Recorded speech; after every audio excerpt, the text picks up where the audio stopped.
আগামী ৩ আগস্ট বিচার সংস্কার, নতুন সংবিধান এবং দেশ পুনর্গঠনের ইশতেহার ঘোষণা পর্যন্ত চাঁদাবাজি, সন্ত্রাস ও বৈষম্যহীনতা বন্ধে জাতীয় নাগরিক পার্টির সাথে থাকার আহ্বান জানিয়েছেন দলের নেতারা। বিকেলে চাঁপাইনবাবগঞ্জে নবাবগঞ্জ সরকারি কলেজের সামনে জুলাই পথসভায় এই আহ্বান জানান বক্তারা। তারা বলেন, ফ্যাসিবাদের পতন হলেও বিভিন্ন এলাকায় এখনও চাঁদাবাজি, সন্ত্রাসী মাফিয়া সিস্টেম চালু রয়েছে। জুলাই আন্দোলনের পর গত এক বছরও এইসব সিস্টেমের পরিবর্তন দেখা যায়নি। তাই শুধু ক্ষমতা বা দলের পরিবর্তন হলেই হবে না, মাফিয়া দুর্নীতিবাজ সিস্টেমের পরিবর্তন করতে হবে। দেশকে ভালোবেসে দেশের স্বার্থে দেশের উন্নয়নে অংশীদার হতে হবে।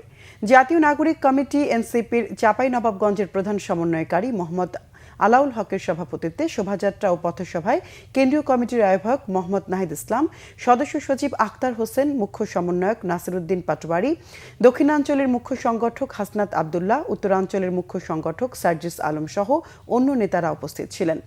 এর আগে শহরের শান্তিপুর এলাকায় জমায়েত হয়ে শোভাযাত্রাটি পৌর এলাকার বিভিন্ন এলাকা ঘুরে আসে।